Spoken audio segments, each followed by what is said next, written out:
Los Historiadores, un podcast hecho por fans para fans. Un podcast donde semana a semana estaremos repasando sucesos históricos con ustedes. Hola Sofi, ¿cómo estás? Hola Yeray, buenas noches. Pero bueno, hoy tenemos un super capítulo porque vamos a hablar sobre varios temas muy interesantes con invitados de gran nivel. Pues vamos a iniciar por las leyes de reforma. Son temas bastante interesantes, la verdad. También tenemos la Guerra de los 3 años y por último la Segunda Intervención Francesa, donde Yeray y yo les daremos la suficiente información para que vean qué sucedió a nuestro bello México, ¿no? ¿Qué le pasó? Creo que el tema de las leyes de reforma lo estará platicando nuestra queridísima amiga Caro y Yare, que por cuestiones de tiempo y eso no pudieron estar aquí con nosotros, pero nos grabaron su parte y miren lo que nos mandaron. Hola, bienvenidos a su podcast en el primer capítulo que se titula Las leyes de reforma, por parte de mi compañera Carolina y su servidora Yaretsi. La historia de estos documentos se remontan a cuando Sebastián Lerdo de Tejada incorporó las leyes de reforma a la Constitución de 1857. Algunos de los antecedentes de las leyes de reforma fueron que, de acuerdo a la Constitución, al faltar el presidente de la República, el presidente de la Suprema Corte de Justicia, que era Benito Juárez, asumía la presidencia del país, pero los conservadores no acataron el mandamiento constitucional y por su cuenta nombraron como presidenta a Zuluaga y se apoderaron de la capital. Esto provocó que hubiera dos presidentes y que estallara la Guerra de los 3 años, la cual fue en el año 1858 a 1861 o Guerra de Reforma, entre liberales y conservadores. Su propósito esencial fue separar la Iglesia y el Estado, y en adelante la Iglesia no debería tomar parte en los asuntos del Estado, y a esto se le llamó movimiento de reforma. Durante este gobierno se adicionaron algunas leyes como la de los hospitales y beneficencia en 1861 y la extinción de comunidades religiosas en 1863. Y bueno, Caro, por lo que tengo entendido fueron alrededor de 6 leyes, ¿no? Ya que sé de qué tratan, pero ¿puedes recordarme con exactitud en qué se basan? Tenemos que las 6 leyes de reforma fueron la Ley Juárez, el 23 de noviembre de 1855, la Ley Lerdo, el 25 de junio de 1856, la Ley de Nacionalización de los Bienes Eclesiásticos, el 12 de junio de 1859, la Ley del Matrimonio Civil, el 23 de julio de 1859, la Ley de Creación del Registro Civil, el 28 de agosto, y la Ley sobre la Libertad de Cultos, el 4 de diciembre de 1860. Aclarando, ¿podrías decirme qué pasó después de que Benito Juárez muriera? Bueno, al ocurrir la muerte de Benito Juárez, Sebastián Lerdo de Tejada, en su carácter de presidente de la Suprema Corte de Justicia, asumió la titularidad del Poder Ejecutivo, por lo cual le dio carácter en posesión del compromiso de hacer cumplir las leyes de reforma y elevarlas jerárquicamente al incluirlas en la Constitución. Concluyendo el tema, el 7 de julio de 1859, en el puerto de Veracruz, el presidente Benito Juárez expidió el paquete legislativo que conocemos como las leyes de reforma. Se cumple así más de 153 años de tan histórico acontecimiento, mediante el cual se establecieron y fijaron los términos políticos y jurídicos de la relación entre la Iglesia y el Estado. Es así como aniquilando para siempre el orden de cosas en que México heredó de su pasado colonial, para dar paso a un nuevo modelo de organización social en que la libertad sería el principal valor garantizado por todos al Estado. Entonces sería todo por este capítulo. La verdad, un tema muy interesante, pero sobre todo interesante e importante en la historia de México. Que esto nos abre la puerta al siguiente tema que nos va a decir nuestro amigo Patricio, que es la Guerra de los 3 años.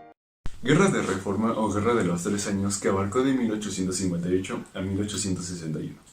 En enero de 1858, con la existencia de 2 presidencias antagónicas, dio inicio esta guerra que enfrentó de nuevo a liberales y conservadores.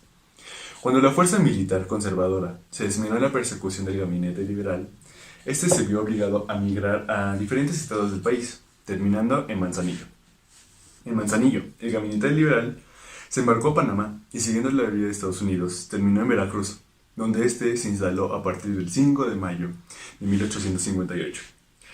El general Miguel María Echeverría lanzó en diciembre de 1858 el Plan de Navidad en Ayotla, y que llevó a Miguel Miramón a la presidencia conservadora en febrero de 1859.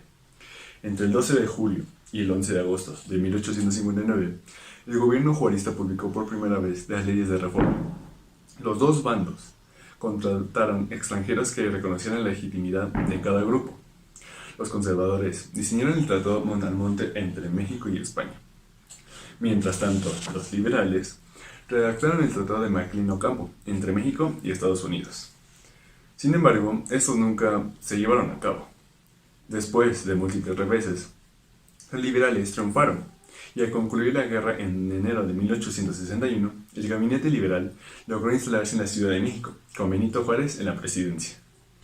Ahora vamos a ver cuáles fueron las causas que propiciaron esta guerra. La diferencia ideológica entre dos partidos, con estructura y pensamientos políticos diferentes, quienes intentaron estructurar la República, luego de la independencia de México. La Ley Juárez, promulgada el 23 de noviembre de 1855 por Benito Juárez, que propuso eliminar los privilegios a los militares y sobre todo a la Iglesia. La Ley Lerdo, promulgada el 25 de junio de 1856, que determinaba que el ejército y la Iglesia solo podían adquirir aquellos bienes que fuesen necesarios para llevar a cabo sus labores, y los obligaron a vender sus bienes inmuebles y terrenos. Los nuevos ideales liberales de igualdad, libertad y educación, que se contraponían con los modelos gubernamentales y coloniales pasados, sumados a los intereses políticos e ideológicos de ambos partidos. Y ahora ustedes se preguntarán, ¿cuáles fueron las consecuencias que trajo consigo este conflicto?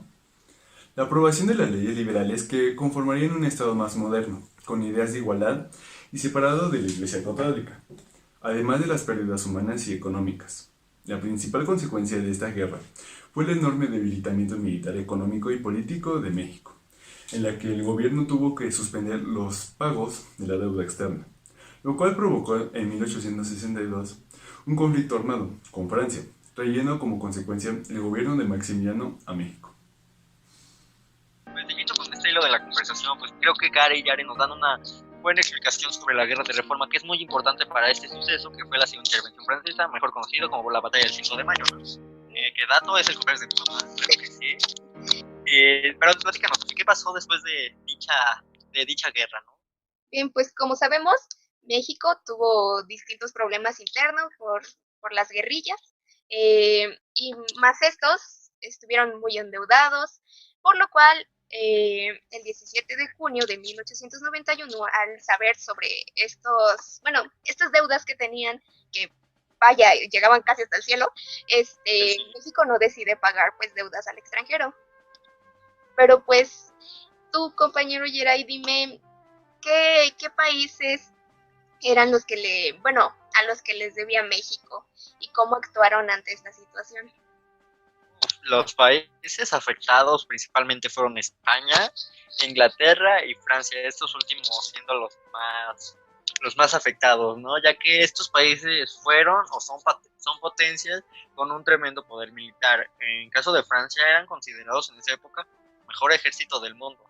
Así que el 31 de octubre de ese mismo año, donde México decidió no pagar deudas, se acordó en una convención de Londres que las principales ciudades de México iban a ser tomadas por dichas potencias para así presionar al Estado a que pagaran las deudas, ¿ya? Sabemos que pues dichas naciones llegaron al territorio mexicano en busca de cierta negociación con el gobierno por parte de Inglaterra y España, donde se firmó un tratado de paz, y esto provocó que llegaran al puerto de Veracruz. ¿Qué pasó con Francia?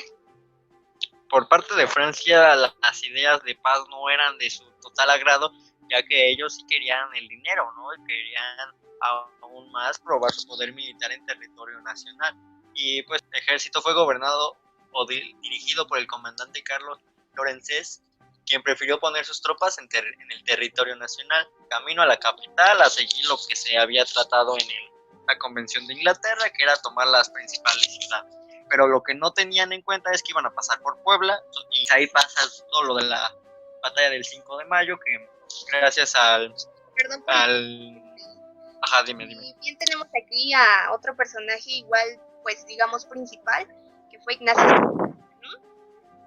Sí, o sea, él fue un importante jefe militar, ya que él planteó la estrategia para derrotar a los franceses, ya que el territorio favorecía a los franceses y a los mexicanos pues era de su conocimiento, y gracias a eso y a muchos otros factores pues fue que ganaron dicha batalla. Y ahí acabó todo, Sofía.